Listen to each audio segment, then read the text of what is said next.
Hey, what's going on, guys? Pete with Auto Repair Tips. I'm going to start a new series called Quick Tips of the Week. I'm going to bring you tips on how to keep your car running at its maximum performance. Stay tuned.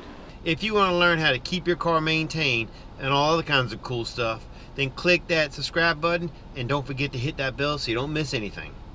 With the change in seasons, there's a lot of things you need to check on the car. The first thing I want to talk about is your serpentine belt. It seems like no one ever stops to think about their serpentine belt. Until it breaks, then it's too late. Here's what you need to look for when you're looking at your serpentine belt. When you're touching it, see how dry it is. If you look also on the inside of the belt, this would be the outside of the belt,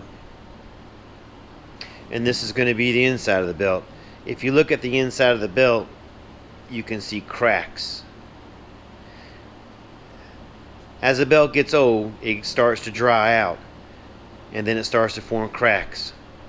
When it forms those cracks in your belt, it's time to change it. I hope you enjoyed that quick tip for the week. See you next week.